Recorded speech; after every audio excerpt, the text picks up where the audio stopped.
Bien, vamos a abordar entonces los principales aspectos de la ventilación mecánica, los componentes del ventilador mecánico y espero me dé un poquito más de tiempo para presentarles unos pequeños vídeos para que ustedes lo puedan visibilizar. Teniendo en cuenta de que si ustedes manejan un ventilador mecánico, eh, va se va a diferenciar de alguna manera en el aspecto y la estructura física de cada uno de ellos. Sin embargo, todo ventilador va a asemejarse o va a cumplir la función pulmonar que un bebé sano tiene. Solamente va a servirnos de ayuda, ¿no? Para, de alguna manera, favorecer su ventilación. Entonces, es muy importante que nosotros valoremos ese lado eh, a los equipos que tenemos en cada unidad de cuidados intensivos. Es decir, yo puedo tener, digamos, ventiladores muy diversos, de muchas marcas, que difieran a lo que manejamos en el Hospital Rebagliati, por ejemplo. En el Hospital Rebagliati manejamos a los ventiladores, por la mayor parte manejamos los ventiladores Drager, ¿no? Que tienen mucha complejidad en su manejo, pero es lo que más manejamos allí, ¿no? Seguido de los Macket también, que son un poquito antiguos, pero también los manejamos. De igual manera, cada uno de estos ventiladores tiene pues una rama inspiratoria y una rama expiratoria. Lo mismo que nosotros hacemos en este proceso de respiración. Inspiramos y expiramos. Lo mismo hace el ventilador. Tiene una rama inspiratoria y una rama expiratoria. Tenemos por esa razón fundamental que tener muchísimo cuidado cuando nosotros armemos nuestro ventilador mecánico. No podemos armar al azar, no podemos incurrir en dudar porque hacemos mal y podemos ocasionar una mala práctica y podemos dañar los pulmones de nuestro bebé, podemos incurrir en una injuria pulmonar. ¿Sí? Hay que tener muchísimo cuidado desde el momento que ingresamos a nuestras unidades, conocer qué tipo de ventilador tengo, conocer cuáles son los aspectos importantes del manejo del ventilador, conocer eh, cuál es, digamos, la dinámica del proceso de esterilización, del proceso de armado del ventilador, bajo qué circunstancias debo armar el ventilador, qué aspectos tanto internos del cubil de mi bebé y externos tengo que tener en cuenta. Muchas cosas que vamos a ir desarrollando en el transcurrir de nuestra disertación. Sin duda, esto es uno de los momentos y seguramente todas las unidades de cuidados intensivos siempre está relacionado a esto, ¿no? Hablamos de la unidad de cuidados intensivos y lo relacionamos a un ventilador mecánico, ¿no? O abordamos una complejidad extrema en nuestra mente y entramos casi sorprendidos, ¿no? Porque de pronto casi siempre nos llegan bebés para poder intubarlos. Recordemos siempre que la intubación no es en realidad la primera acción favorable para nuestro bebé. Hay que limitar estos procesos invasivos y considerar siempre en primera opción los apoyos ventilatorios no invasivos. Siempre. Si el bebé ya no lo permite por su estado de salud, la consideración que tiene, probablemente por los factores extrauterinos que pueda tener, recién nosotros podamos incurrir o asociarlo a un proceso de ventilación mecánica. Es muy importante valorar todo este tema para nosotros tener preparado toda nuestra unidad de cuidados intensivos, ¿no? No es correcto que nosotros esperemos a nuestro bebé sin tener todo un cubil armado, sin tener un ventilador armado, sin tener un monitor que esté apto, un monitor que esté funcionando a cabalidad con todos los aspectos, con todos los parámetros. Tenemos que tener a nuestra incubadora con una regulación de temperatura apropiada. El ambiente de nuestra unidad debe ser la apropiada. Tenemos que tener además la aspiración, que ya debe estar prácticamente también operativa. Hay que tener cuidado en cuanto de presión. Tenemos que tenerla ya diseñado para no causar una aspiración en demasía, que también ocurre y podemos dañar los pulmones de nuestro bebé. Todo este equipo debe estar muy bien constituido, ordenado, para que cuando llegue nuestro bebé no estemos corriendo de un lado a otro, porque el tiempo es oro. Cuanto más rápido sea la atención para nuestro bebé, en el bebé se minimizarán los riesgos. Y nosotros podemos entenderemos que nuestro trabajo fue el adecuado para que este bebé no incurra en complicaciones. Entonces veamos. Miren, acá llegó un bebé, ¿no? Que definitivamente no pudimos ya colocarle un CPAP, sino por una evaluación respiratoria, el bebé pasó a intubarse inmediatamente, ¿no? Ahí está trabajando todo el equipo de la UCI. Está el médico que ya lo intubó, la enfermera a un costado que está prácticamente viendo el tema de fijación, de control de la medida, de que sea adecuada, el monitoreo, ¿no? Corroborar nuevamente la medida, ¿no? Del tubo, es muy importante, ¿no? Sin dejar de ventilar a nuestro bebé, procedemos a fijarlo, ¿no? Para que nos permita ventilar a nuestro bebé de forma apropiada. Ya después vendrá todo el tema del corte. Miren, es sobre los 3 a 4 dedos en forma diagonal para poder asociarlo a al ventilador. ¿Sí? Bien, parte del proceso de ventilación. Entonces, siempre, como ya les comentaba, siempre debe optarse por una ventilación mecánica no invasiva. Pero en caso de ser invasiva, debe limitarse a lo estrictamente necesario, como ya les comentaba, ya que los pacientes en las UCI, a quienes se aplica ventilación mecánica, necesitan el mejor cuidado posible todo el tiempo, desde que ingresa hasta que sale. Debemos estar con los 5 o 6 sentidos bien puestos cuando un bebé se ventila. La variabilidad y diversidad de las herramientas disponibles mejoran la toma de decisiones y el curso de tratamiento.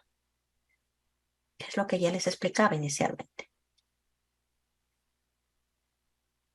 Cuando el soporte respiratorio a un recién nacido requiere de intubación endotraqueal, introduciendo un volumen de gas al pulmón, ¿no?, mayor que el espacio muerto fisiológico, estamos ante la ventilación o asistencia respiratoria invasiva.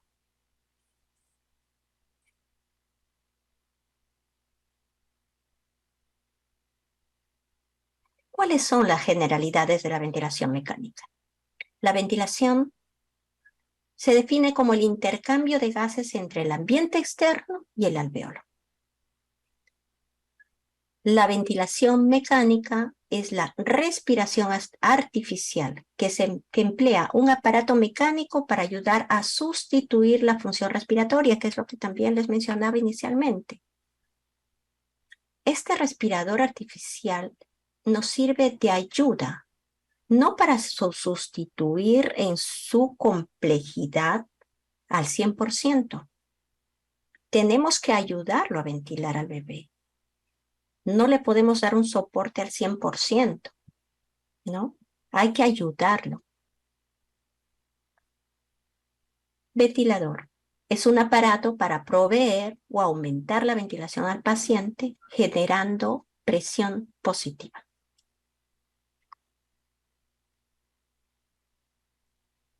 Propiedades mecánicas.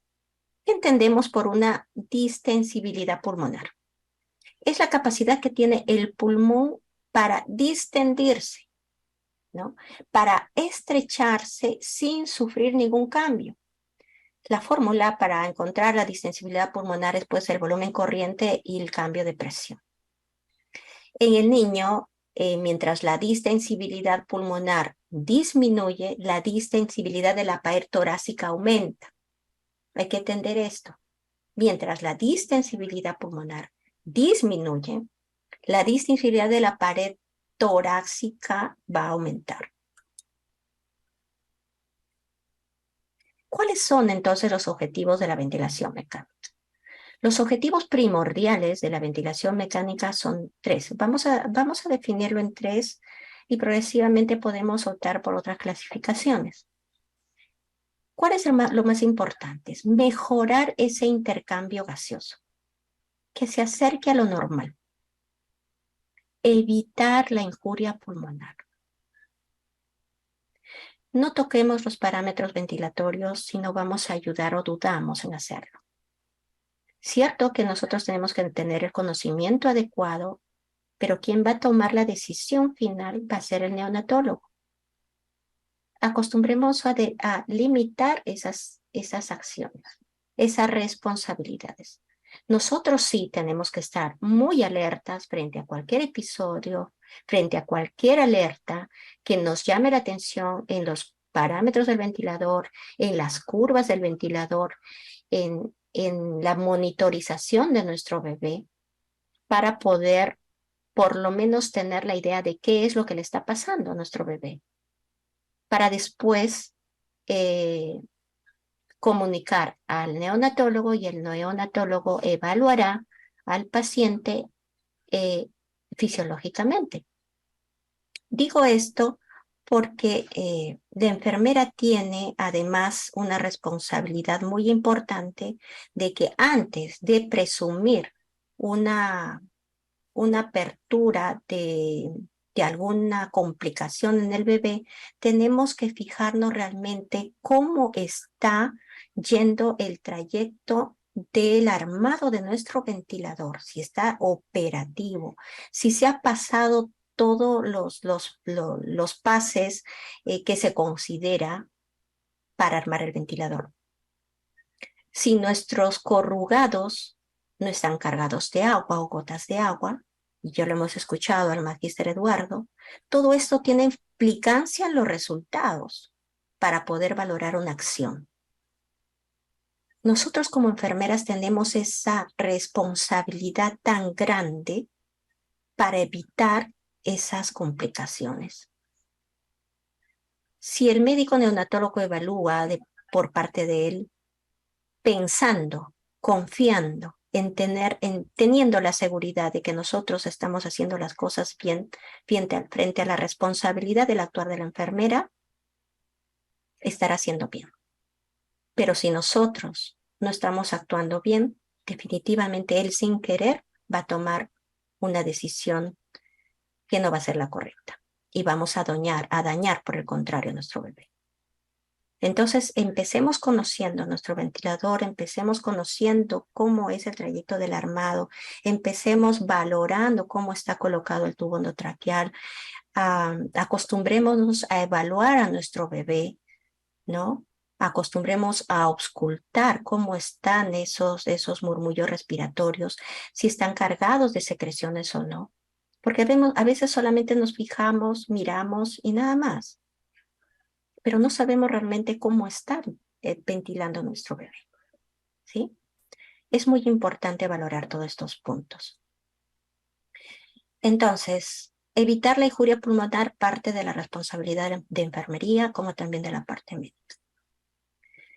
Disminuir el trabajo respiratorio. Reducir el trabajo respiratorio y anticiparse a la fatiga muscular, es decir, a la lucha entre la sedación, la sincronización, las modalidades diversas que hay para la ventilación. Con fines prácticos,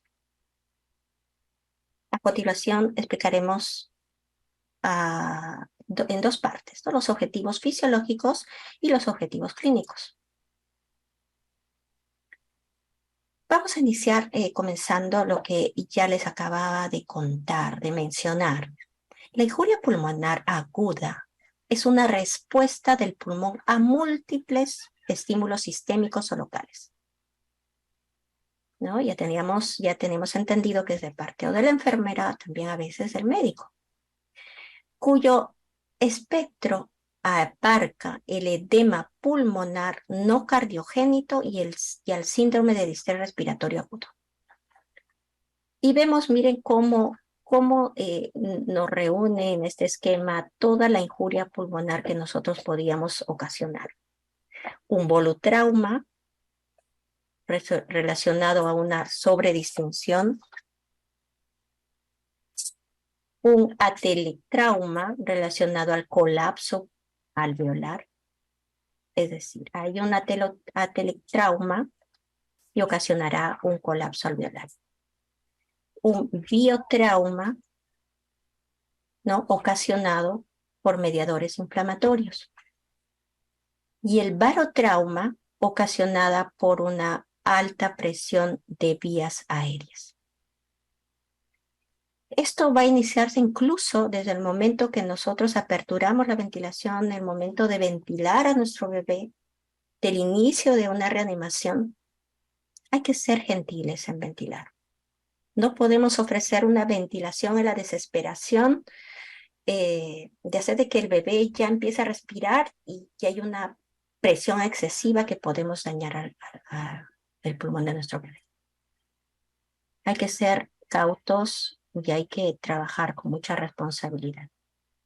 La toxicidad por oxígeno, que es lo que siempre decimos, de lo que siempre hablamos.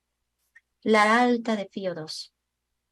Nuestro bebé ya está en 98%, más de 92%, y nuestra FiO sigue en 50, 60, y no nos importa realmente disminuir, y a veces incurrimos en incluso apagar las alarmas, ¿no? Tenemos que ser conscientes de este punto, ¿no? El que nuestro bebé reciba oxígeno a través de ventilación mecánica, a través de una ventilación invasiva, si no es lo adecuado, dañaremos muchos órganos en el bebé, ¿no? Que ya es conocido por todos nosotros. Entonces pasamos acá a ver los objetivos fisiológicos, ¿no? Para dar soporte alveolar regular, el intercambio gaseoso pulmonar.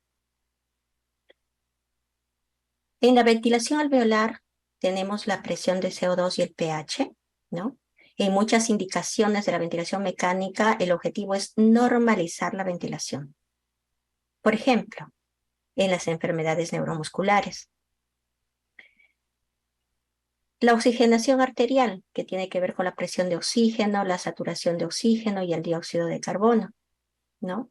Un objetivo crítico de la ventilación mecánica es lograr y mantener un nivel de oxigenación arterial aceptable, utilizando una FiO2 que no sea perjudicial para el bebé. Se logra obtener una saturación mayor de 90%, que equivale a una presión de oxígeno mayor de 60 milímetros de mercurio. Entre los objetivos fisiológicos también tenemos para aumentar el volumen pulmonar. ¿Qué hacemos? Suspiro o insuflación pulmonar al final de la inspiración.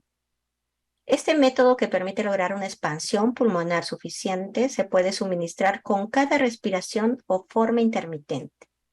¿El objetivo cuál es? Es prevenir o tratar las atelectasias y sus efectos asociados sobre la oxigenación, la compliance y los mecanismos de defensa pulmonar. Por su parte, la capacidad residual funcional, tenemos a los métodos destinados a lograr o mantener un aumento de esta capacidad residual funcional utilizando una presión positiva al final de la expiración, que lo conocemos como P, ¿no? En casos en los cuales la reducción de esta capacidad funcional puede ser desfavorable, es decir, en la disminución de la presión del oxígeno y aumento de la injuria pulmonar, como también en el síndrome de dificultad respiratoria y en un bebé postoperado. Para reducir o manipular el trabajo respiratorio. Para poner en reposo los músculos respiratorios, el objetivo es reducir el trabajo respiratorio del paciente cuando el mismo está aumentado, ya sea por una elevación de la resistencia en la vía aérea y por una reducción de la compliance, es decir, por la reducción de la distensibilidad pulmonar.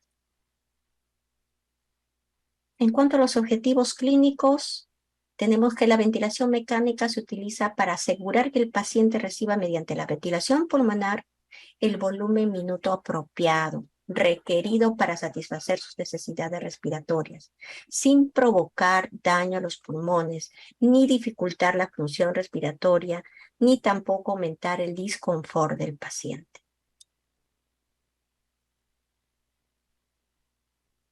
Entre los objetivos primarios también de la ventilación también incluyen pues el revertir la hipoxemia, ¿no? Ya nos hablaba un poco nuestro colega Eduardo, ¿no? Respecto a esto de cómo revertir la hipoxemia, aumentando la presión arterial de oxígeno, generalmente para lograr una saturación arterial de oxígeno mayor de 90 milímetros de mercurio, ya sea aumentando la ventilación alveolar o el volumen pulmonar, disminuyendo el consumo de oxígeno u otras medidas, a fin de evitar la hipoxia potencialmente grave. Miren cuánto de importancia tiene esto del manejo de la FiO2, del consumo de oxígeno que a veces no se nos pasa, ¿verdad? Se nos pasa, pero es muy importante y es uno de los puntos muy fáciles en realidad de entender, ¿no? Tenemos también de cómo revertir la acidosis respiratoria. Hay que corregir una acidemia, ¿no? Mejorar el distrés respiratorio. Hay que librar el disconfort intolerable del paciente mientras el proceso primario revierte o mejora. Hay que prevenir o revertir las atelectasias, ¿no? Evitar o corregir los efectos clínicos adversos de la insuflación pulmonar incompleta, como por ejemplo en el posoperatorio o en presencia de enfermedades también neuromusculares. En la fatiga muscular ventilatoria, en muchos casos esto pues se logra poniendo en reposo los músculos respiratorios, ¿no? Permitir la sedación y el bloqueo neuromuscular también es otro punto muy importante en el caso de que el paciente sea incapaz de ventilar por sus propios medios, ¿no?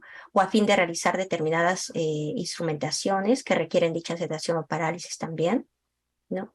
Hay que estabilizar la pared torácica, ¿no? En los casos en que un severo trauma torácico impida la función de la pared torácica para proveer, ¿no? Una adecuada ventilación y expansión pulmonar.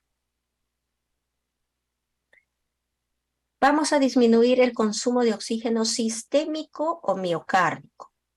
Cuando el trabajo respiratorio u otra actividad muscular deterioran pues esta disponibilidad de oxígeno, producen una sobrecarga al corazón comprometido, ¿no? Sucede en estos ejemplos, ¿no? De esta situación como por ejemplo en el shock cardiogénico, ¿no? Que está asociado al infarto agudo de miocardio y al síndrome de dificultad respiratorio severo, ¿no? Hay que disminuir la presión intracraneana, es también uno de los objetivos, ¿no? En ocasiones, por ejemplo, como el trauma cerrado de cráneo, se utiliza la asistencia ventilatoria para disminuir esta presión intracraneana, ¿no? Elevada a través de la hiperventilación controlada. Parece compleja, ¿verdad? Pero sí, pero así se maneja. Los objetivos gasométricos, que ya lo hemos también entendido bajo unos ejemplos claros en la diserción anterior. La toma de gases arteriales inicial deberá ser a partir de los 30 minutos de iniciada la ventilación mecánica convencional, ¿no? Hay que dejar a nuestro bebé que se estabilice hemodinámicamente y después de 30 minutos se puede iniciar una toma de gases arteriales. Y luego, según la respuesta, hay que registrar incluso el volumen minuto que permita una presión de oxígeno, de oxígeno adecuado y una oximetría de pulso entre 90 y 95 que también, de dióxido de oxígeno, perdón, que permite una presión de dióxido de oxígeno adecuado y una oximetría de pulso entre 90 y 95, que es lo que nos ha aclarado en definitiva el magíster Eduardo, para disminuir la necesidad de gases arteriales.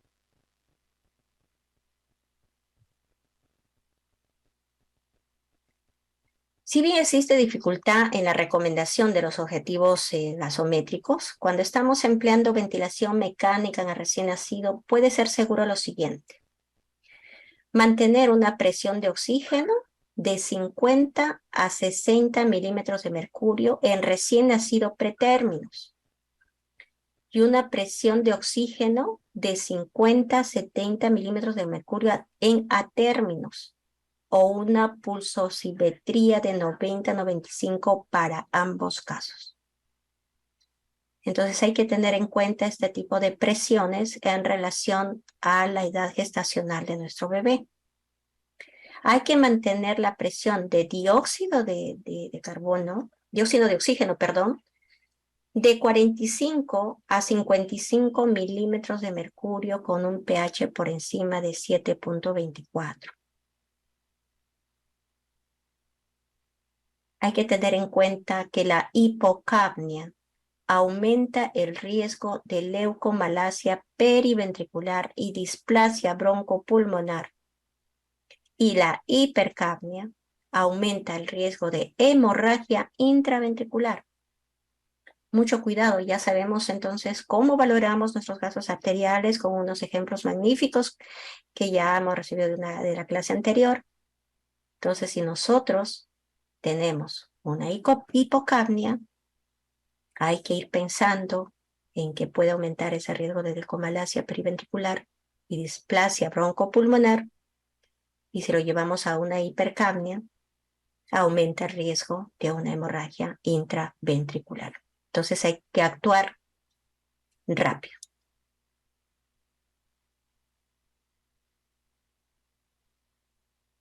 La vigilancia durante la ventilación mecánica. Hay que tener en cuenta nosotros como enfermeros la oximetría de pulso permanente, ¿no? La presencia de tranquilidad o agitación en el paciente, ¿no? Hay que darle respectivo confort, ¿no? Ya hemos hablado mucho también de neurodesarrollo, hay que ver cómo al bebé podemos contenerlo y no esté pues un disconfort, no esté disociado de una ventilación que ya de por sí implica mucha angustia, mucho dolor en nuestro bebé. Hay que tener cuidado con las estrategias de contención, de la manipulación mínima. Hay que tener cuidado en los horarios. Cuanto más pequeño sea nuestro bebé, hay que tener en cuenta que el tiempo debe ser mucho más prolongado para volver a tocar a nuestro bebé. Hagamos y reunamos eh, estos acápites en conjunto para socializarlo con los interconsultantes, con nuestros médicos neonatólogos, para que no toquen todas las veces que crean necesario a nuestro bebé, ¿no? Y esto del baño debe ser oportuno, ¿no? Cuanto más pequeñito es nuestro bebé, no debemos tocarlos mucho, ¿no? Porque el baño, suprimir el baño no va a perjudicarlo. Cuanto más pequeñitos, más extremo prematuros, por favor, no los toquemos. Ayudémoslo a que recuperen esa parte fundamental que es el soporte ventilatorio. Hay que observar la excursión torácica, el pasaje de aire al pulmón, ¿no? Y en este punto incido, hay que aprender a auscultar, hay que manejarlo de esa manera. Utilicemos el estetoscopio, ayudémonos de nuestros compañeros de trabajo, de equipo, ¿no? Si aún todavía no lo hemos escuchado, pidamos ayuda. No es malo pedir ayuda. Todo se aprende en esta vida, ¿sí? ¿Me puede enseñar cómo es que oyo, cómo es que percibo ese murmullo pulmonar? Y entonces así aprenderemos, poco a poco, pero se aprende. Hay que vigilar la presencia de cianosis, ¿no?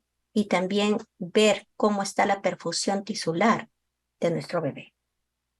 Observar y favorecer la sincronización con los ciclos del ventilador, ¿sí? Por eso les decía, hay que entender cómo se manejan los parámetros ventilatorios, que ya seguramente ya nos ha dado, si más no me equivoco, en el primer módulo un poco de esto, el magíster Eduardo.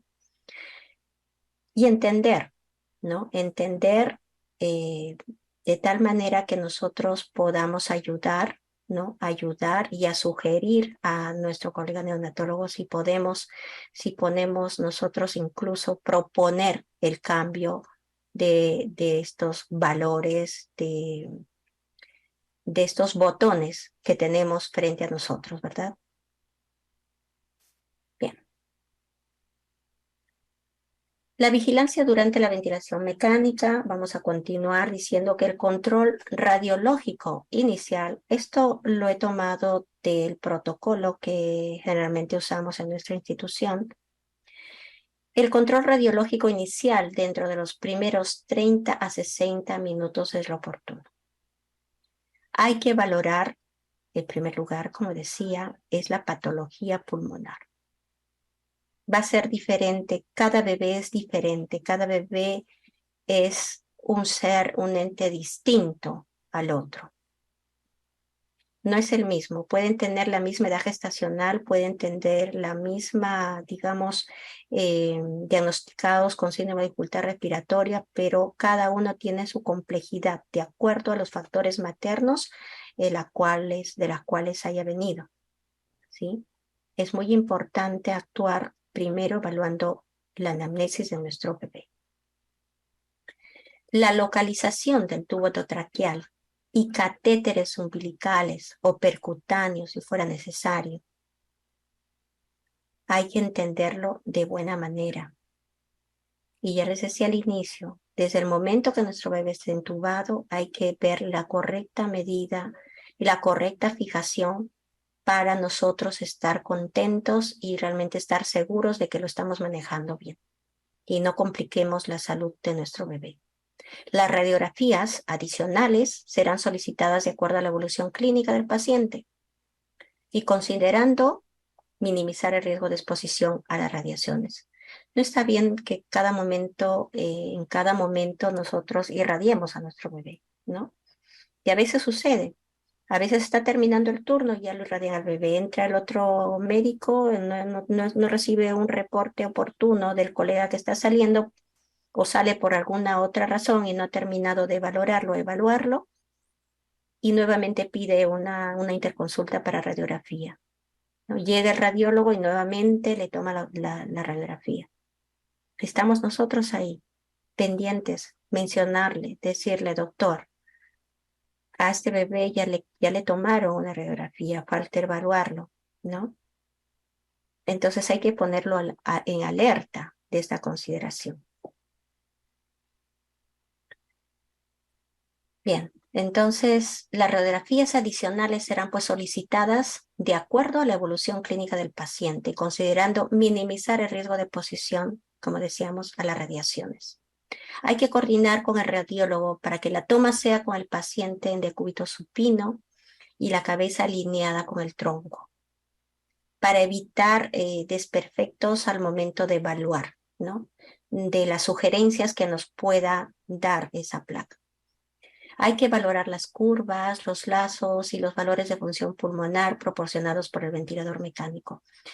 De esta valoración de curvas, de lazos y los valores de función, vamos a tener un taller muy, muy, muy bonito, en las cuales vamos a tener muchos ejemplos de curvas, de lazos, y ustedes podrán identificar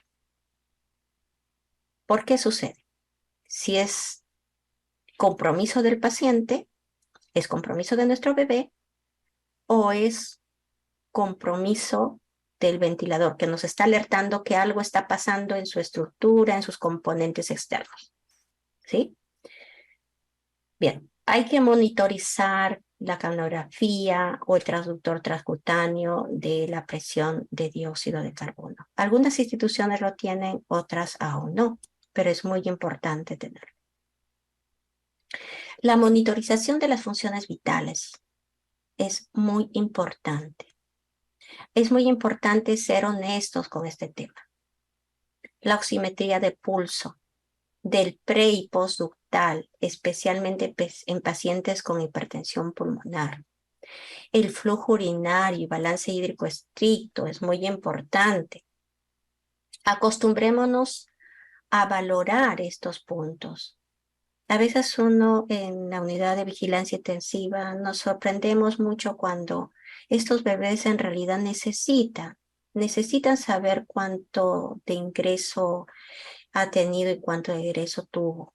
Pero es muy importante también saber entender de que en su contexto, en realidad, cómo está funcionando esos riñoncitos, ¿no? Cómo cómo se está viendo digamos, los egresos en ese bebé. Es muy importante por eso sacar el flujo urinario de 3 horas, de 6 horas, ¿no? Si hay un flujo inadecuado, ¿no? Hay que estar considerando eso para poder reportarlo. A veces los bebés no tienen una diuresis apropiada en todas las 24 horas y nadie sabe cuánto de flujo urinario tiene, si está bien o está mal, ¿no? Hay que mantener el sistema de calentamiento. Es muy importante, esto ya lo venía diciendo desde el inicio de la presentación. Mantener el sistema de calentamiento. La humidificación del gas en modo invasivo debe asegurar una temperatura de 37 en la cámara calefactora y 40 en el extremo del cable calefactor. Hay que verificar cada 1 o 2 horas por lo menos el sistema de humidificación. Si no es menos, hay que estar vigilantes. No hay que permitir que este sistema de humidificación se vea mellado en una complicación que esté relacionada a la mala práctica de enfermería. Considere estrategias que disminuyan la condensación de agua. Está la temperatura del ambiente, la cercanía con la incubadora, ¿no? Hay que ver si no hay si estos corrugados corresponden realmente al uso del ventilador. Si están asociados con la marca, también es importante. Algunos ventiladores lo requieren. Puedes tener un corrugado que puede utilizarse para ventilación mecánica, pero si no es el adecuado para ese tipo de ventilador, te rechaza y empieza a condensarse y a condensarse y a condensarse todos los corrugados y no te permiten trabajar porque a cada momento se llenan de agua.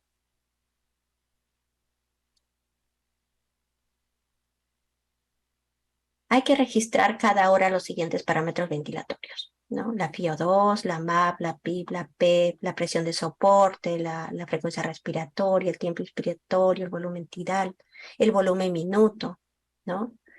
La disensibilidad, la resistencia, ¿no? En caso de disminución o aumento del volumen tidal y ventilación mecánica, el objetivo, la saturación de oxígeno es el objetivo, ¿no? Hay que solicitar una evaluación médica.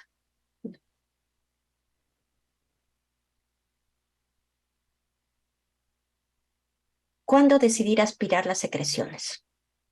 Eso también ha sido en muchas disertaciones, eh, digamos, la duda, ¿no?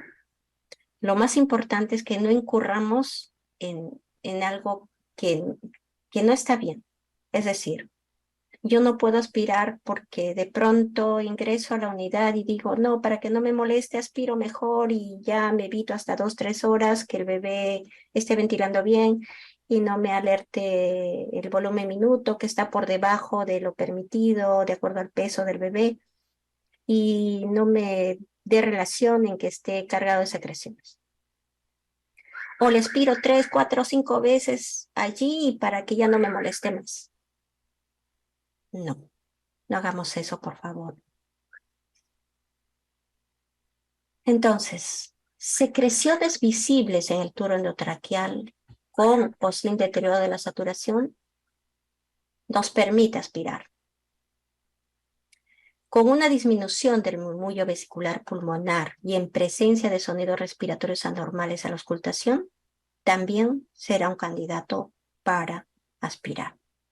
Por eso les digo, hay que aprender a detectar mediante la auscultación ese murmullo vesicular pulmonar. La disminución del volumen tidal o volumen minuto, ¿no? Tenemos que entender y ver y valorar, ¿no? Y si nosotros podamos tener en cuenta cuánto le corresponde a un prematuro, a un término, el volumen tidal o volumen minuto, excelente, ¿no? Pero si no, se nos olvida. Cuando iniciamos el trabajo en un paciente ventilado, permítete preguntar, sin miedo, sin temor, al médico que te toca trabajar, con el que te toca trabajar. Doctor, ¿con qué volumen minuto vamos a trabajar con este bebé? Porque a lo mejor este no le corresponde, ¿no? Porque las alarmas están bloqueadas y entonces hay que hacer un trabajo coordinado. El aumento de la resistencia pulmonar y disminución de la distensibilidad pulmonar. Hay que evaluar también estos dos puntos que son muy importantes. La disminución de la movilidad torácica, diafragma, abdomen, ¿no? Hay que saber diferenciar esta movilidad. En un bebé neonato no es igual que en un bebé pediátrico, ni un bebé, ni un paciente adulto. La respiración son diferentes. En sospecha de aspiración de contenido gástrico, ¿no? En la alteración de los lazos de flujo-volumen y presión-volumen, ¿no? Aquí en estos lazos, nosotros podemos ver si realmente el bebé está con secreciones. No lo voy a presentar hoy, lo vamos a presentar en el siguiente módulo de cómo nosotros podemos interpretar precisamente el acúmulo de secreciones a través del ofrecimiento del ventilador de estos lazos de flujo en volumen y presión volumen para que lo puedan entender mejor. Hay que considerar no aspirar antes de las 2 horas posteriores a la administración de surfactante. Si nosotros ya hemos sido partícipes de la administración de surfactante, tenemos que tener en cuenta esto. No aspirar antes de las 2 horas posteriores a la administración de surfactante. A veces ha sucedido, ¿no? Uy, no, y nos vamos por esta primera intención. Veo secreciones visibles en el tubo endotraqueal. Creyendo que son secreciones, estamos aspirando toda el surfactante, ¿no? Porque recién acababan de administrárselo.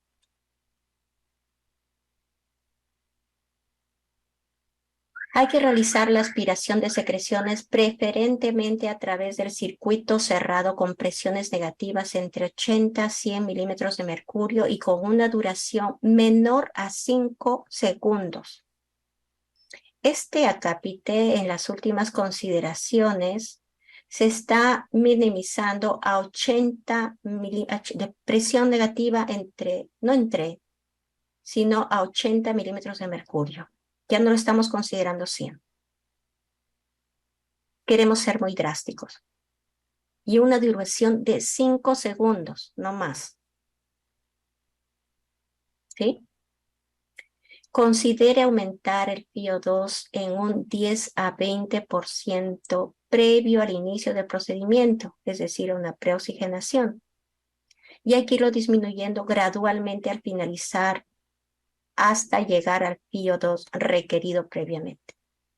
Nosotros lo hacemos de 5 en 5, ¿verdad? ¿No? Se puede aumentar un 10% la FIO y vamos disminuyendo de 5 en 5 minutos, ¿no?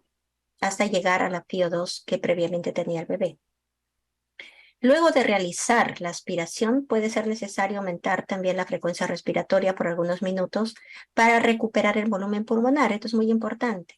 Esto sí, lo podemos hacer, pero también previa coordinación del médico, ¿no? Decirle, bueno, he aumentado un poquito la frecuencia respiratoria para ayudarlo a recuperar el volumen pulmonar. Hay que observar los cambios en el volumen tidal, ¿no? Y el volumen minuto antes y después de la aspiración de secreciones, ¿sí? Hay que dejar el bebé que se recupere para a lo mejor tomar gases arteriales, porque si le tomamos inmediatamente después de aspirar, definitivamente no va a ser un valor real. Evite aspirar de manera rutinaria, es lo que les comentaba.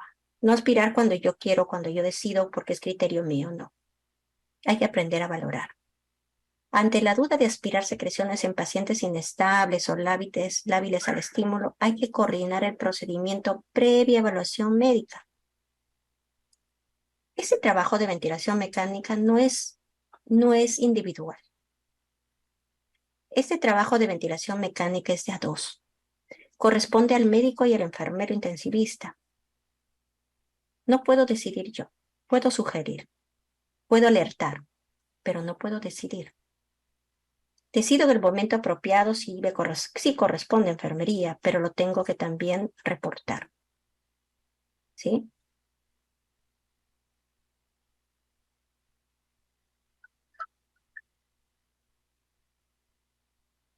La monitorización de funciones vitales, la oximetría de pulso, ya lo hemos dicho, el pre y postductal en pacientes con hipertensión, el flujo urinario y balance hídrico estricto es importante. Hay que mantener una temperatura de 37 grados en la vía aérea y humidificación óptima de los gases administrados a través de BAF. Hay que verificar de 1 a 2 horas por lo menos este sistema de humidificación. Lo mismo que una ventilación convencional.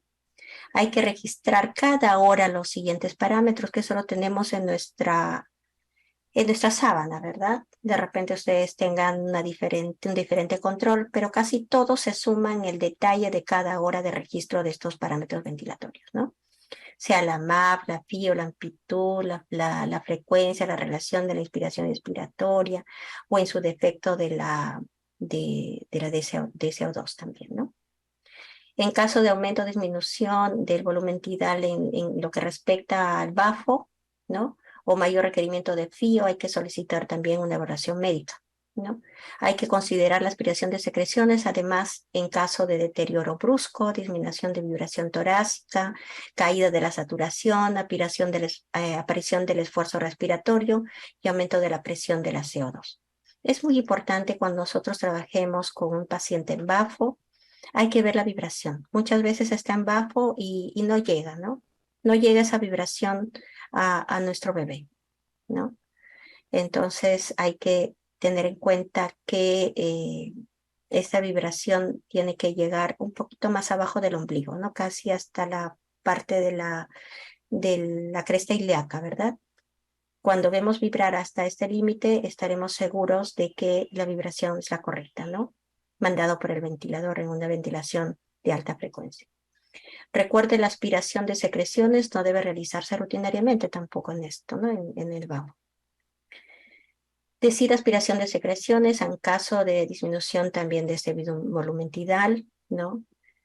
Hay que tener en cuenta, por ejemplo, en el desplazamiento del tubo endotraqueal, de la sedación excesiva, de las fugas que pueden haber. Hay que realizarlo a través de un circuito cerrado, ¿no? Hoy por hoy todas las instituciones, espero e imagino que lo tengan para evitar estar prácticamente dejando de ventilar al bebé, ¿no? Antiguamente se hacía, pero hoy por hoy tenemos estos instrumentos, estos accesorios, pero divinos, digo yo, porque permiten realizar un procedimiento a la vez y nuestro bebé se sigue ventilando, ¿no? Volvemos a tener hincapié este tema de que las presiones se deben de manejar entre 80 a 100 milímetros de mercurio, ¿no? Hoy se establece esta 80, no más, ¿no? Por 6 a 10 segundos, lo mínimo. Si podemos hacerlo en 5 segundos, estaría bien. Nunca excedernos de 15 minutos y 15 segundos, que dice la literatura, pero nosotros en el hospital ya lo estamos manejando a menos, ¿no? Se está socializando que esta aspiración no debe pasar más de 5 segundos. Hacerlo lo más rápido que podamos. De forma gentil, pero rápido, ¿no? Luego de realizar la aspiración, puede ser necesario meter la MAP, ¿no? En este caso, de una alta frecuencia, de 1 a 2 centímetros de agua por 1 a 2 minutos para recuperar el volumen pulmonar, es decir, para reclutar a nuestro bebé. ¿Qué usamos en este caso? ¿No? Hay que entenderlo, usamos, si es que es necesario, ¿no? Aumentar la MAP. La toma de gases arteriales inicial deberá ser idealmente a los 30 minutos de iniciada la BAFO y luego según la respuesta, ¿sí? Hay que tener en cuenta este tiempo. Para el destete no se bajará la MAP hasta que la FIO descienda por debajo de 40%, garantizando así un buen reclutamiento pulmonar, ¿no? La disminución de la MAP debe hacerse de 1 a 2 centímetros de agua por vez, ya lo acabamos de decir, cada 2 a 4 horas, ¿no? Según además el AGA y osimetría de pulso del paciente. Cuando nosotros llegamos a una MAP de 8 centímetros de agua, hay que considerar el retiro de bajo, evaluando además en todo su contexto al bebé, ¿no? A ventilación convencional,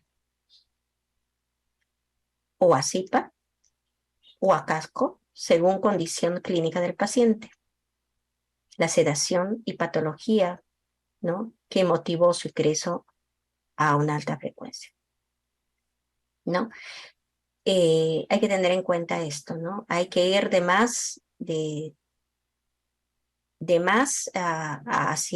hacia menos, ¿verdad? No podemos nosotros pasarlo de frente de una alta frecuencia de pronto a casco, ¿no? A veces en algún momento he podido percibir eso, pero lamentablemente la recuperación no ha sido favorable en esos bebés, ¿no?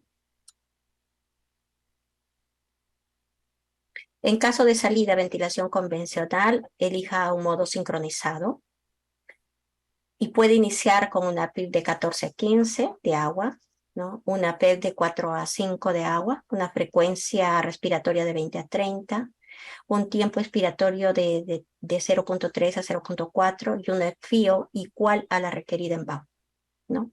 Esto generalmente es lo que nosotros tenemos en la unidad como digamos, un indicador, que no es, digamos, al 100%, así lo tiene que hacer. Digamos, uno u otro va entre relacionado con otro, pero esto es lo que establece la unidad, ¿no? Y luego, pues, vamos a ir regulando según la necesidad del paciente. Si el paciente requiere de una mayor MAP que en BAFO, deberá regresar, pues, a BAFO definitivamente, ¿no? En caso de extubación, ACIPA o casco cefálico, recién nacido deberá estar estable primero en BAFO durante 6 a 12 horas con MAP de 8 y FIO2 menos de 30%, con radiografía de tórax y AGA adecuados. Solo si se establece esto, nuestro paciente podrá, pues, permitirse entrar a un modo de ventilación no invasiva. En caso de enfermedad pulmonar intersticial durante el destete, ¿no? Se dará preferencia a disminuir la MAP antes de la FIO2, ¿no? Hay que tener cuidado también en esto, y ojo y observación, ¿no? Cuidando siempre de mantener un volumen pulmonar adecuado, ¿no? Hay que tener mucho cuidado, la radiografía, una osimetría adecuada, ¿no? Realizar extubación con MAP de 8 a 7 siempre y cuando no se produzca pérdida de reclutamiento pulmonar y una FIO menor o igual a 40%. Según la condición clínica del paciente, considerar salida cascocefálico sin pasar por ventilación convencional ni CIPA. Mire que es esto otra consideración. Entonces, en resumen, si no podemos entender todavía un poquito más de lo que son los parámetros, valores, en resumen, hay que monitorizar las funciones vitales de nuestro bebé. Hay que asegurarnos de que los parámetros de saturación estén bien llevados. Hay que asegurarnos de que la humidificación esté controlada y hay que tener en cuenta y asegurarnos de que nuestro tubo endotraqueal esté bien fijado, ¿sí? De que nuestro bebé esté en un confort adecuado, ¿no? Para que nos ofrezca la seguridad al momento de que el neonatólogo decida por esto. En caso de evolución estacionaria o deterioro de la EPI en BAFO, ¿no? Hay que considerar la estrategia de frecuencias bajas. Hay que disminuir la frecuencia a 5 a 7 Hz, ¿no? Y hay que utilizar la relación de inspiración de expiración de 1 a 3, monitorizando el AGA, ¿no? Cuidando de que no llegue a hipocapnia, ¿no? Y radiografía, ¿no? De tórax para valorar la resolución de esta EPI. Explique a los padres el propósito y función del ABAFO y permita la visita y participación de los mismos, tanto como sea posible. Es muy importante que establezcamos una relación adecuada, una relación de empatía con los papás. No es que mi bebé esté en alta frecuencia y la mamá y el papá ya no pasan, ya no entran a visitarlos, ya no los dejan tocar. ¿Por qué? Dejémoslo ingresar. Hoy por hoy incluso se permiten ya en las salas, porque se habla de las unidades a puertas abiertas, a todos los papás, a todas las mamás, y se está valorando el tema del ingreso a las salas de tanto de los abuelos como de los hermanitos, ¿no? En otros países ya está adecuada en estas salas, ¿no? Ustedes dirán, pero no es un ambiente adecuado, tenemos las incubadoras muy cercanas, está el personal y etcétera. Pero uno a la vez. Hoy día puede ser Pedrito, mañana puede ser Pablito, mañana Juancito, pero se puede hacer. No es imposible. La ecografía funciona como estrategia de monitorización de la ventilación convencional. No es imprescindible realizar un seguimiento de lo que sucede entre el paciente y el ventilador mecánico utilizando métodos básicos y avanzados de monitorización multimodal. La radiografía de tórax tiene limitaciones, ¿no? Con mala calidad a veces de imagen, artefactos, que eso hoy por hoy ya definitivamente no se usan, ¿no? Tiempo hasta su obtención y acúmulo de radiación ionizante, todo eso ya se está disminuyendo en la práctica de la radiografía en las salas, ¿no? Ya tenemos equipamiento en la cual toma la placa y podemos visibilizar inmediatamente la toma, ¿no? Analizarlo, evaluarlo y proceder eh, a una indicación nueva o continua. La tomografía torácica, la gold estándar para el diagnóstico de patología pulmonar, también tiene sus limitaciones evidentes, ¿no? Porque hay que transportarlo a veces al bebé o esta también a veces infringen algunos errores, ¿no? Y no se puede visibilizar bien. La ecografía pues va a funcionar como estrategia de monitorización de la ventilación convencional. Por ello, la ecografía hoy por hoy, ¿no? Se perfila como la herramienta diagnóstica ideal por ser rápida, no invasiva, es en tiempo real, es repetible y no es radiante, alcanzando sensibilidades y especificidades muy similares a la de la TAC, ¿no? La cual nos ofrece muchas desventajas. Pero entonces, a veces acá hay una contrariedad y es difícil para nosotros entender, ¿no? Porque de pronto lo primero que hacen nuestros colegas neonatólogos es vienen con su equipo de ecografía y dicen ecografía para el bebé, Juanito, ecografía para todo el mundo. Ay, decimos, ¿por qué? ¿Por qué tienen que invadirlo a nuestros bebés? Estaban tranquilos. Pero si lo relacionamos con este punto importante, a que es una herramienta diagnóstica ideal por ser rápida y adecuada, perfilémonos también a ritmo de que, bueno, ya lo hizo esta vez y que lo haga realmente un médico que realmente sepa valorar a través de este instrumento para no repetir luego, porque de pronto ya lo hizo, ya lo permitimos en el turno diurno, pero vuelve nuevamente al turno siguiente y con otro médico. Entonces, también coordinemos, organicémonos mejor para no invadir de tantos procedimientos, porque lo que menos queremos es que el bebé sufra el deterioro por esta invasión también en el afán de querer diagnosticar o tener un diagnóstico más preciso. Y específicamente esto es parte de las ecografías que se diseñan, ¿no? Que se diseñan cuando se toman. Y efectivamente acá podemos interpretar en estas ecografías cuando pues se torna una ecografía normal, prácticamente se visualiza la parte negra más que la parte blanca.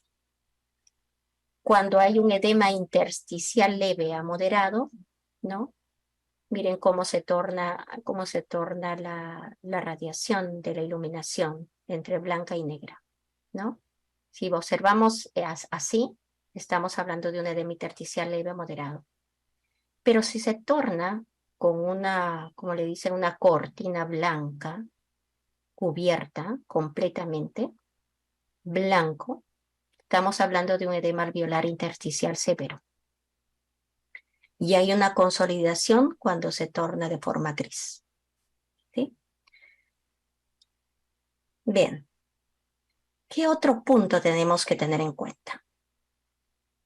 Cuando nosotros llegamos a entender un poco de la ventilación o todavía nos genera dudas, y a todos nos genera dudas, todos hemos empezado con esas preguntas, ¿no?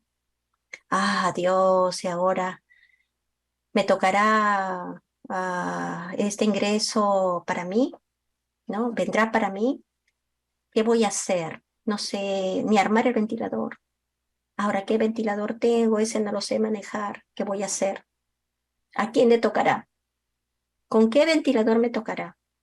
¿Qué modalidad establecerá que yo no lo sé programar?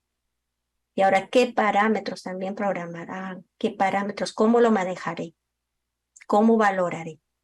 Son todas esas preguntas que nos hacemos seguramente. Poco a poco, colegas, poco a poco.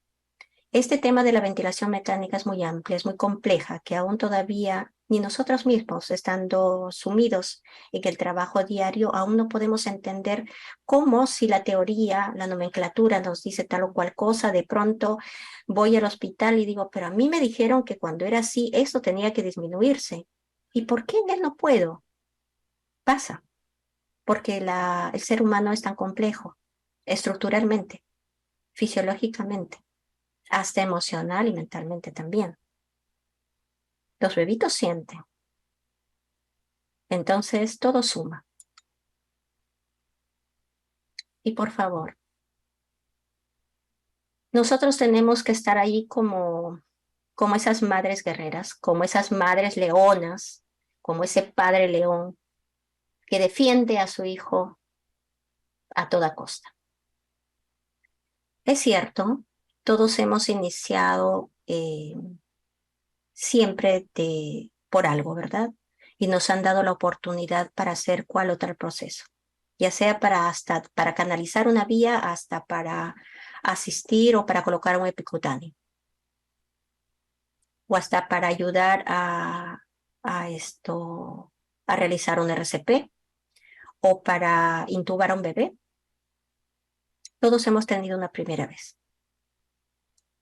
Pero en este caso, por favor, no permitamos más de 2 veces que incurra o lo haga un residente con todo cariño lo digo. Yo quiero mucho a los compañeros residentes en nuestras áreas, pero en el afán de querer aprender, no solamente intentan una, ni dos, ni tres, a veces hasta 4 veces. Estamos dejando de pasar ese tiempo valioso, pero por favor, sugiramos, hay que sugerir al neonatólogo de turno, por favor, doctor, hágalo usted. Es un bebé extremo prematuro, no podemos permitir que se hagan esas cosas, ¿no? Porque el afán de un intento más, por favor, ya casi lo tengo, ya casi lo hago, no estamos tratando con una estructura física, no es un ser humano, que puede ser tu hijo, que puede ser tu sobrino, y es más, sin ser familiar ni conocido tuyo, ¿no? Hay que limitar estas acciones. Entonces, viene la pregunta, ¿a quién debemos ventilar? ¿No?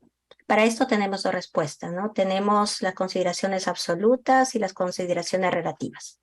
En las consideraciones absolutas tenemos que valorar el fallo o soporte de la función pulmonar. En las relativas, las indicaciones clínicas.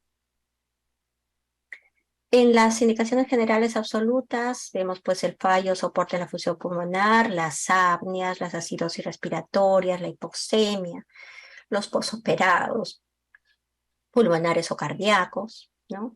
En las relativas, perdón, la ortografía, la dicción, las indicaciones clínicas, ¿no? Como la enfermedad de membrana hialina, el shock, ¿no? En pretérminos de muy bajo peso, ¿no? Son las indicaciones generales para una ventilación. Y acá están los parámetros, ¿no? Iniciales que ya les venía conversando. Esto relativamente se van a ir modificando de acuerdo a la patología, de acuerdo a la diferenciación del síndrome de dificultad respiratoria en los bebés. ¿Y quién no se ha encontrado con todo ese aparataje? ¿No? Con todo este aparataje que nos dice a veces, pobre bebé, ¿no? Pobre bebé que no termina por ser vulnerado de alguna manera, ¿no?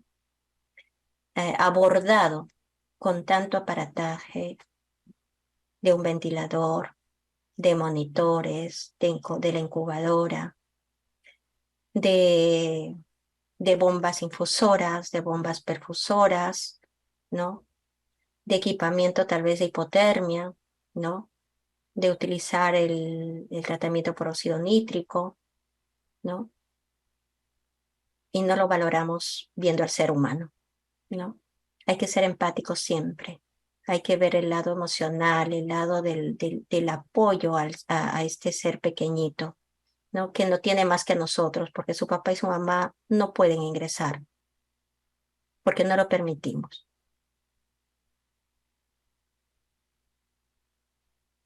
Las medidas generales que tenemos que tener cuidado nosotros es la monitorización. En ellos está lo conocido por todos, la frecuencia cardíaca, frecuencia respiratoria, las presiones arteriales.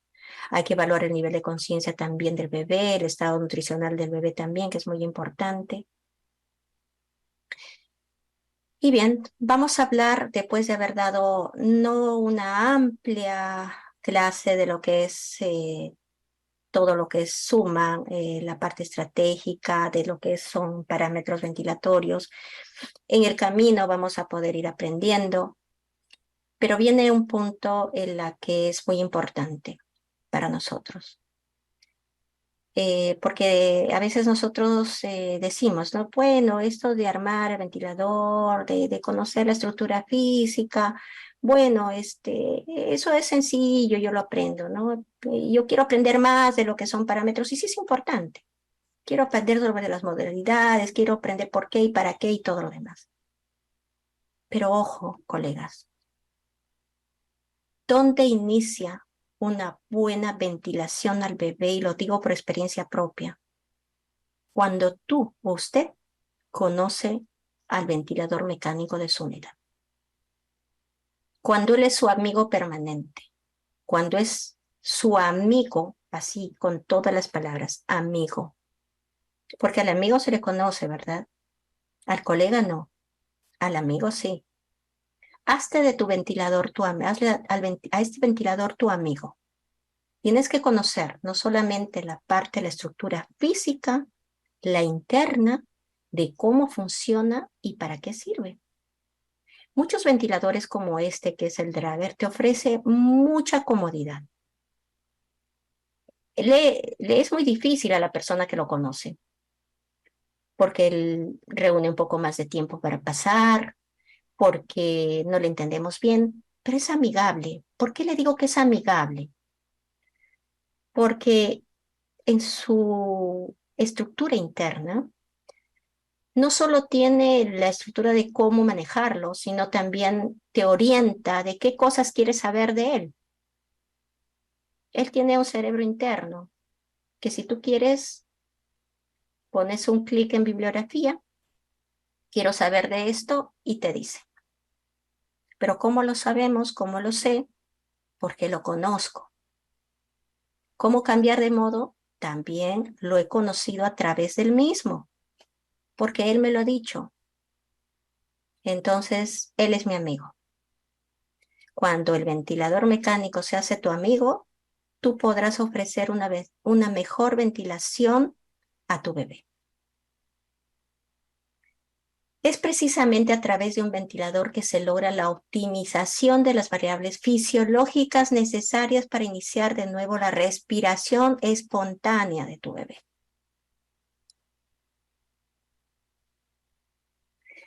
Fíjense, en los últimos 40 años ha habido una gran evolución en la tecnología de los ventiladores, incluso los nuevos modos de ventilación, ¿sí? A quien a veces no le gusta ir a las unidades de cuidados intensivos, ay, no, no quiero ir porque no, y me resulta tedioso, y no quiero saber nada de esto. No, no, no. Arriesguémonos. Podemos hacerlo, podemos aprender mucho más de lo que creen. Fíjense, se centra en la seguridad, la eficiencia y la sincronía y la interacción paciente-ventilador, ¿no? Los sistemas de control que están diseñados para cumplir sus tres objetivos principales son los siguientes: la seguridad, la comodidad y la liberación.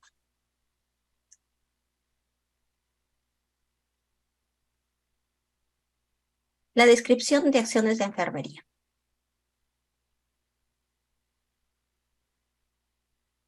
Realiza el montaje del ventilador mecánico neonatal.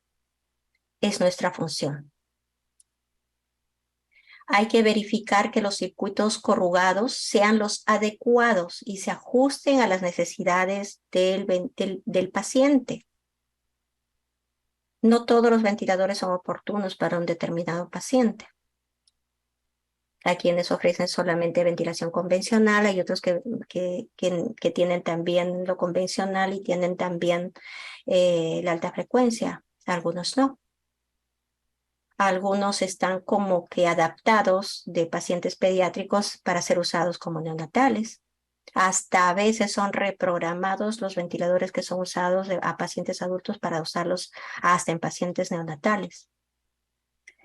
Ejecuta la enfermera siempre, o el enfermero, el control preliminar de la operatividad del ventilador antes de conectarlo a un paciente, según las especificaciones del fabricante.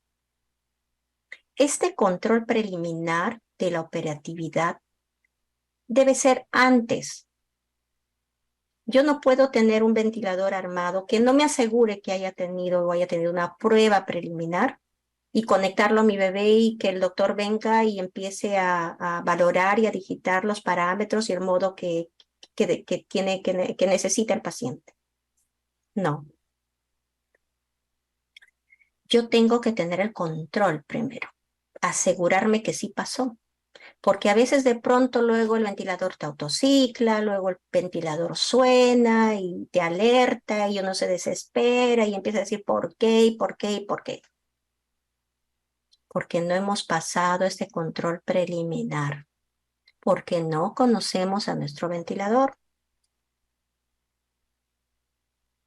Las operaciones básicas de estos esquemas se pueden comprender sin tener conocimientos de ingeniería y proporcionan la base para entender la amplia variedad y variabilidad de los modos y sus ventajas relativas, no para mejorar la sincronía entre el paciente y el ventilador. Entonces, no es necesario que nosotros tengamos instrucciones de ser ingenieros mecánicos, ingenieros expertos para poder entender. Si usted quiere conocerlo, lo puede hacer. Él está allí, esperando por ti. Existen diferentes componentes necesarios para entender el adecuado funcionamiento del ventilador y cómo se integran entre sí para lograr una ventilación eficiente y segura.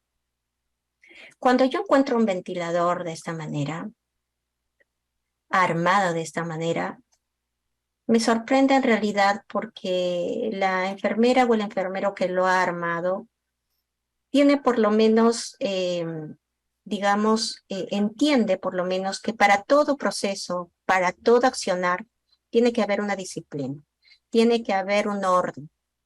Yo no puedo ver los corrugados unos sobrepuestos con otros ¿no? De repente que de por sí el lado inspiratorio esté conectado por el lado expiratorio y de pronto no contenga el troncal, o de pronto incluso no esté bien asegurado este nivel porque no nos está ofreciendo una buena bioseguridad, que también es importante. Que a lo mejor no tenga adecuado ya digamos, los conectores que nos ayudan a poder equilibrar la temperatura, ¿no? Los cables, ¿no? Los cables de sensor de temperatura y el sable amarillo, ¿no? Que es el que va a regular la temperatura del termostato, ¿no? Todo esto es muy importante. Si yo veo este armado, por lo menos digo, sí, el colega lo hizo bien. Pero no solamente me ofrece la expectativa externa, sino tengo que yo saber realmente si todo este circuito no tiene ninguna fuga, si todo este circuito pertenece a este ventilador. Cuando yo tenga la opción de prepararlo, me tiene que indicar que lo que estoy haciendo es correcto. Si a mí me dice que hay un daño o algo que ocasiona en el armado sea desperfecto, tengo que analizar, tengo que valorar. A lo mejor el corrugado está quebrado, a lo mejor no hay una buena conexión, a lo mejor esté levemente conectado, a lo mejor por ahí hay una fuga, de repente digamos no sé, digamos el tubo en Y no esté bien, el chip o Spirolight no esté seguro, ¿no? O a lo mejor el ISO esté dañado o esté rajado, se haya caído, se haya deteriorado, no me va a ofrecer un buen control, ¿no? Entonces, todo esto suma. Estamos hablando solamente de la parte externa. ¿Cómo estará la parte interna? También hay que saber. Fíjense cuál importante es. Nos detenemos mucho en este tema, en esta área, en esta parte, porque aquí inicia nuestro trabajo, porque aquí inicia un buen trabajo. Y así solamente garantizaremos que nuestro trabajo en todo este proceso de ventilación mecánica se dé con seguridad. Las funciones principales de la ventilación mecánica serán proveer gas al paciente según determinadas condiciones de volumen, presión, flujo y tiempo. Necesitamos siempre de un interfase, ¿no? De un interfase entre el ventilador y entre el paciente, ¿no? De entender cómo debe ser el distanciamiento, cómo debe permitirnos de que se encuentre seguro y adaptado los corrugados que ofrecen la buena ventilación en el bebé, ¿no? El ventilador mecánico debe tener la capacidad de monitorear la ventilación del paciente y su mecánica respiratoria mediante unos indicadores que pueden ser digitales y o gráficos, ¿no? Hoy por hoy estos ventiladores, por ejemplo, de Drager, tienen un sistema de touchscreen o estos sistemas digitales, ¿no? Que cuando uno toca la pantalla ya cambia todo, ¿no? Y puedes ir cambiando no solamente la parte numérica, sino también establecer los puntos que deseas conocer, que deseas entablar, ¿no? Asimismo, deben avisar al operador a través de su sistema de alarmas audiovisuales, ¿no? Nos permite ese sistema también. Hay que proveer sistemas de seguridad, ¿no? Hay que facilitar al personal tratante ciertas funciones auxiliares que lo ayuden en la realización de determinadas maniobras vinculadas con la ventilación al paciente, ¿no? Los ventiladores mecánicos constan de un conjunto de subsistemas, ¿no? Y componentes, los cuales podemos observar de manera general en este esquema, ¿no? Acá vemos, aquí está el operador, ¿no? El que va a ventilar al bebé. Hay una interfaz, ¿no? Un espacio entre el operador y el sistema de control, ¿no?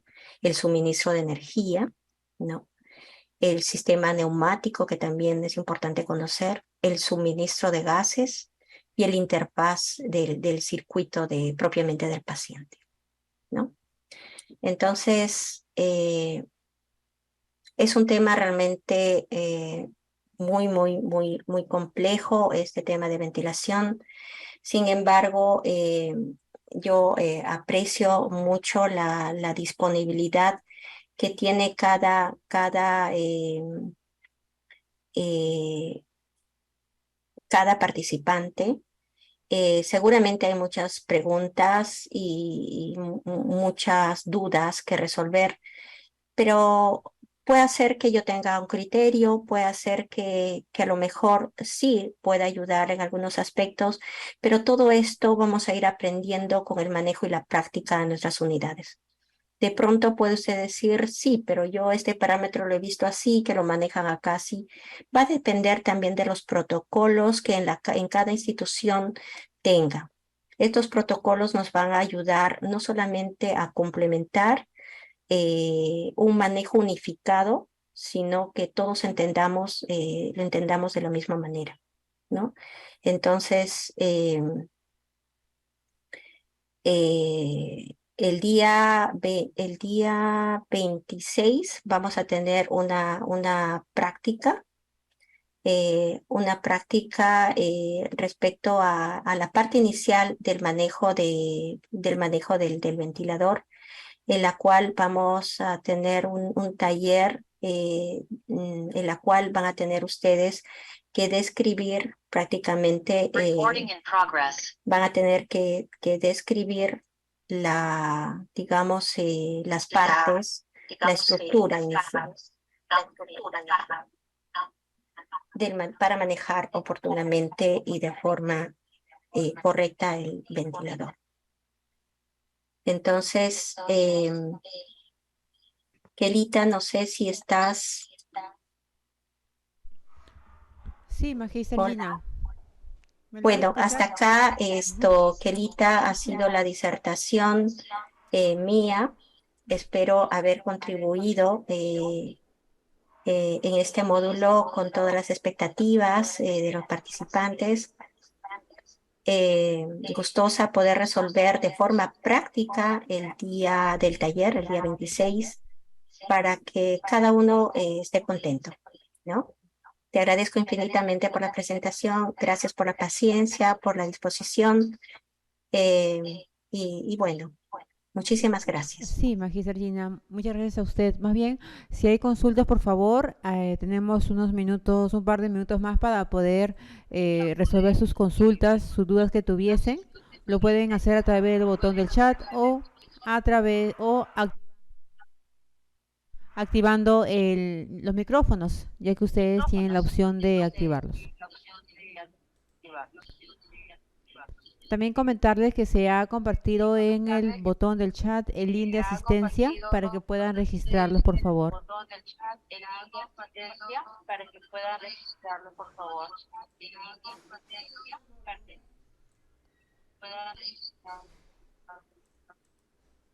Bueno, parece que no. En todo caso, lo dejamos para el taller.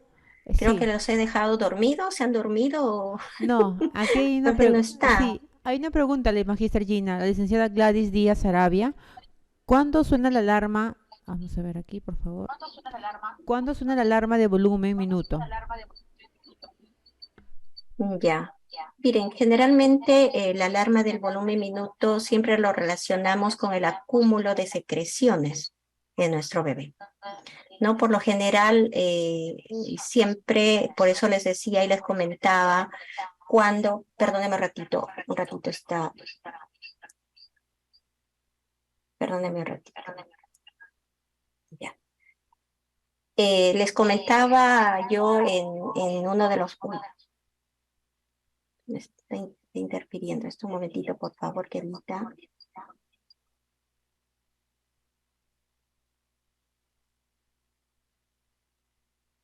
Ay, señor, a ver,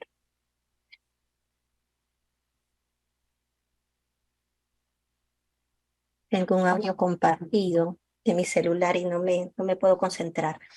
Em, bueno, les decía yo en una de de la parte de la ponencia respecto al volumen minuto, es que si nosotros, digamos, entramos a la unidad a trabajar, empecemos a valorar muchos aspectos.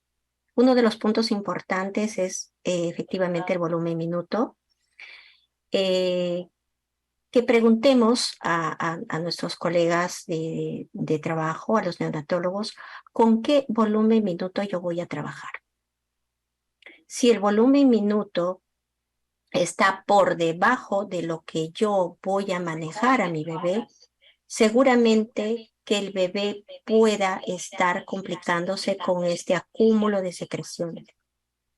Cuando el volumen minuto baja, es importante valorar todos los aspectos. O a lo mejor también el sistema de humidificación de los corrugados no sea el adecuado. Hay que tener en cuenta por eso todos estos puntos, ¿no? No solamente valorar específicamente al paciente, sino valorar la estructura física del ventilador desde el armado, desde el conocimiento de nuestros ventiladores hasta, digamos, el aspecto general de la patología incluso que tiene en nuestro bebé.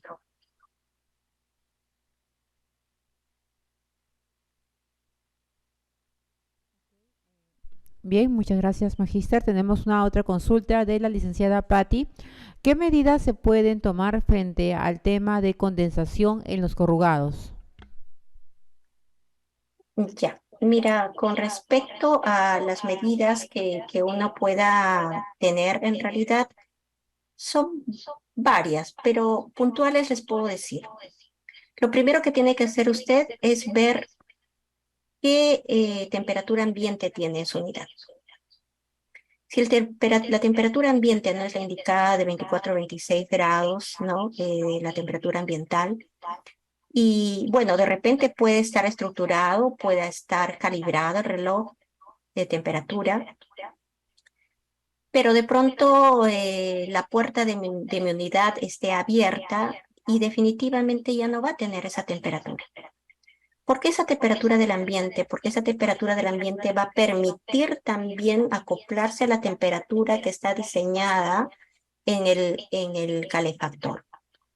Recuerden que el calefactor debe estar con una temperatura registrada de 37 grados para que llegue a nuestro bebé a 40 grados.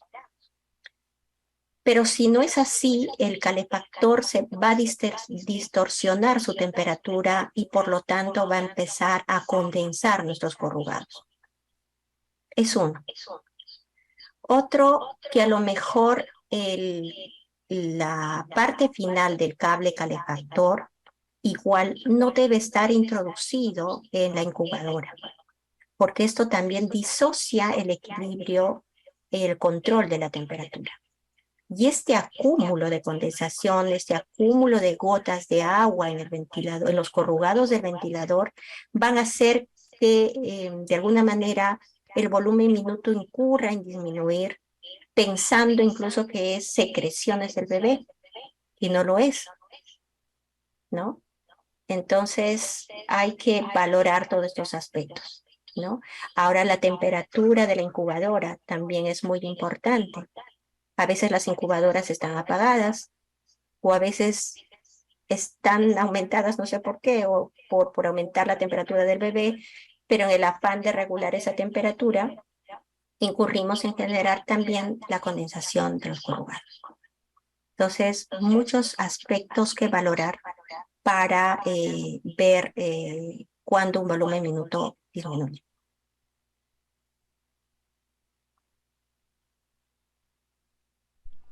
Bien, muchas gracias, licenciada Patti, Magíster Egina, por resolver las consultas.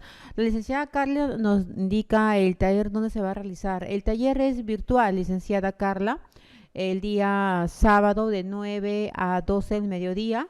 Vamos a tener de 9 a 10 una demostración a cargo del ponente del taller general que va a demostrar ahí todo lo que ha indicado la licenciada Magíster Gina, y luego se van a dividir en grupos, en los mismos grupos que ya ustedes conocen, si ustedes están dentro del grupo 1, el grupo 2 o el grupo 3.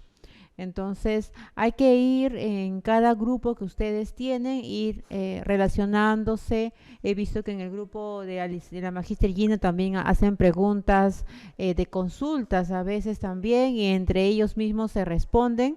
Entonces hay que mantener un grupo así de integración, ¿no? Integrarnos, todos somos licenciados, quizás encontramos también médicos, entonces, pero ir extendiendo nuestros lazos laborales. Es importante extender y aumentar nuestras relaciones.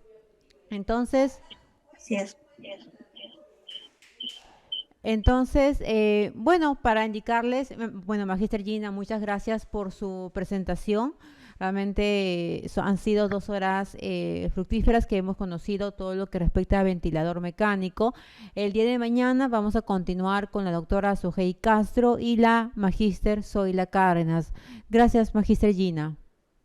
A ti, querida, muchísimas gracias nuevamente por la paciencia, por esperarme hasta estas horas y a los participantes también. Muchísimas gracias por estar hasta estas horas. Eso dice mucho de ustedes, de su responsabilidad y ganas de aprender. Bueno, conmigo los espero hasta el día 26 en la hora de nuestro taller. Muchas gracias, Kelita. Muchas Gracias, gracias a Magíster todos. Gina. Y mira, Buenas solamente noches. para comentarles que el Magíster Gastón Alegre, que pertenece al Stage Internacional, que ustedes lo van a poder ver ya en la última unidad, está conectado, está también recibiendo capacitación. Magíster Gina, licenciado Gastón, que es la parte de lo que respecta, vamos a ver partes interesantes en el Stage Internacional. Entonces nos ¡Ay, qué estamos lindo! viendo. Sí, ahí está. Felicidades, felicidades. Listo. Muchas gracias, Magíster Gina. Acá sus participantes también les desean una feliz noche, están encantados. Nos vemos el día de mañana. Mañana hay clase teórica de 2 a 6 de la tarde y el día sábado de 9 de la mañana a 12 del mediodía. El día Así es. sábado es taller virtual por Zoom, usando el mismo link del Zoom del día de hoy. Mañana también ingresamos y de igual manera el día sábado. Entonces aprovechen también para completar sus cuestionarios, por favor. Si tienen alguna tarea pendiente, también comuníquense con su tutor respectivo. Entonces, ya conociendo la metodología, nos estamos viendo el día de mañana a las 2 de la tarde. Que tengan una muy buena noche. Hasta el día de mañana.